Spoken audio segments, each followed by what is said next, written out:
What's up everyone, it's Bones here.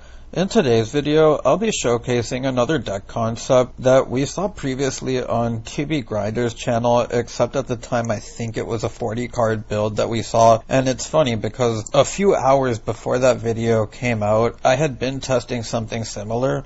But it felt like with the Ishizu cards being Earth Fairies that had to pitch each other to special summon themselves in regards to Mudora and Keldo, with the Infernoids needing specifically Infernoids, I just wasn't feeling doing the Ishizu Infernoid stuff on its own. So here I am with a 60 card build, and as you can see I'm also playing the tier stuff. So before I begin, if you happen to enjoy content like this, clicking on those thumbs up and subscribe buttons would be greatly appreciated, as it goes a long way in supporting the channel and shows me that you like content like this. I would also like to mention that towards the end of the video, I'm going to make a slight mistake because I discarded the wrong card, but you'll see that it's really not going to matter, which is why I'm still showing this replay. So because Void Vanishment locks you out of special summoning except for Infernoid monsters, we have to do all our tier plays first, so we're going to start with the Pearl Rhino to search the Rhino Heart, and then we can normal summon the Rhino Heart, chain block it with the Scream, which will get us a mill 3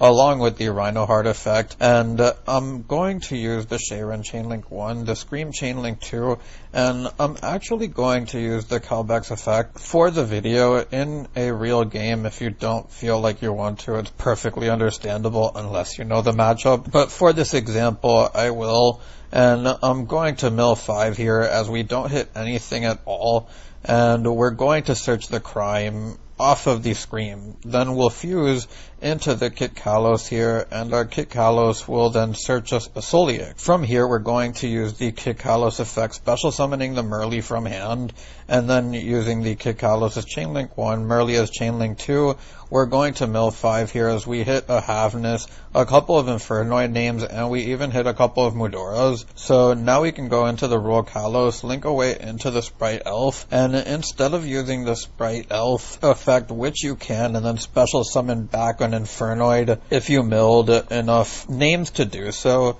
in order to link up into something else, but you're going to see I'm not going to take that route, as we are going first and want to save our resources. So I'm going to activate the Layer of Darkness here, then activate the Void Vanishment, use its effect, and this is where the mistake is going to come. I was thinking in my head how I should not pitch the Solic, but I ended up pitching it.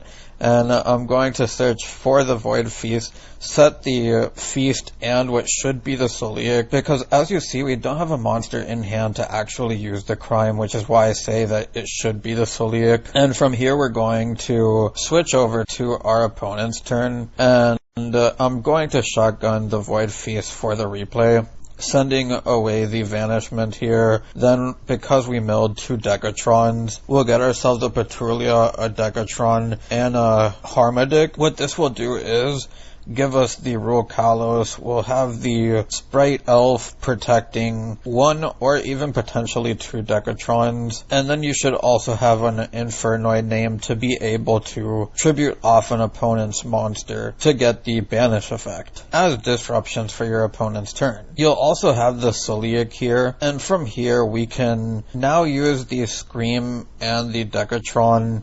And you'll see that I'm going to send the Deviati. It doesn't matter what you send in this replay, it just depends on the matchup and what turn you're going on. So take everything that I'm doing here with a grain of salt, but I do want to show that you can also get the extra fusion off with some more mills to further fortify your board. And if this were Solic, then you'd actually have the Solic and Kaleido Heart, while you could send the Onungu for the Decatron to protect yourself from spell and traps so that you don't lose to evenly or something of those sorts. So onto the deck profile, and this is typically a quote-unquote going second build for what that matters this format, but I mention it because going first and opening some of these names can hurt the deck more than it can help it. We're also playing a minimal Layer of Darkness package, and I opted over the 2 Layer of Darkness, 1 Arima, because I just felt I wanted more layer copies, though I am only running the one Void Feast because we are on the triple Mudora and triple Keldo. Your Decatron and your Rhino Hearts are the two normal summons of the deck. There may come occasions where you normal summon the Merly. The mill 3 still isn't bad, especially if it's mill 6 with the Scream. But the nice thing about Merly is how it can also get you into Sprite Elf access, along with Sprint, without necessarily having to bank on just having the Antra, which wouldn't even make it worth playing. It is important to note that this is a relatively low Infernoid count, 460 cards, and as you can see, we're playing so many spells, which can make milling Infernoids rather inconsistent, but it's always better than drawing into a multitude of them, so it really depends on what you want to do. I just preferred spell heavy because at least I could play the droplets and the talents, which are still good for going second. You'll see I'm only on one Void Apocalypse as well, and for Infernoids, this card is simply just a consistency boost rather than a power starter, and I feel like in Infernoid you want your power starters to be at 3 rather than the minor consistency boosts, as Void Vanishment and Void Imagination just do the job so much better. The Tier Field spell can also get you into a lot of mills on its own. A couple of more things I like that I would like to talk about is how Sharon, Merly, and Havness all do have great synergy with the Infernoids, as you want them to be in the graveyard. And while there is argument to put Agido here into the deck list because it mills, it's just something that you have to consider a risk when there's such large Ishizu representations. The last thing I would like to point out is how on the board, or on the end board of your going first turns, this is one of the few decks that can actually pump out multiple negations through the Void Feast, with graveyard disruptions even more generic than the Bestials. Onto the card by card, you'll see we have the 3 Decatron, the 2 Deviati, the 2 Onunku, the 1 Sejat, the 1 Saitsamas, the 1 Attendel, the 1 Patrulia, the 1 Harmodic, the 1 Antra, the 1 Arima, the 1 Void Feast, the 3 Havness, the 3 Merly, the 3 Sharon, the 3 Rhino Hearts, the 2 Lair of Darkness, the 1 Instant Fusion, the 3 Kelbex, the 3 Mudora, the 3 Keldo, the Tier Field spell, the 2 Scream, the 1 Foolish, and Foolish here because I think it's more flexible than Reinforcement of the army, the specific build with all the cards that you want in the graveyard. Then we have the 3 Void Imagination, the 3 Void Vanishment, the 3 Droplet, the 3 Talents, the 1 Apocalypse, the 1 Solic, and the 1 Crime to round out the main deck. Onto the extra deck, we have the 1 Access Code Talker, Equimax, to go for the OTKs, because it's relatively easy to get your big Infernoids out and just turn this into a high attack monster that can swing for game. Then we have the Nightmare Unicorn, the Masquerena, the Sprite Elf, and the Sprint, the Dweller, the Baguska, the Dragos de Pelia, the Kick Kalos, the Roll Kalos, the Kaleido Heart, the 2 Entis, and the 1 Tiara. You can actually flip the ratios if you would like. My reasoning for this is because Entis is a light and the Bestials hit dark or lights.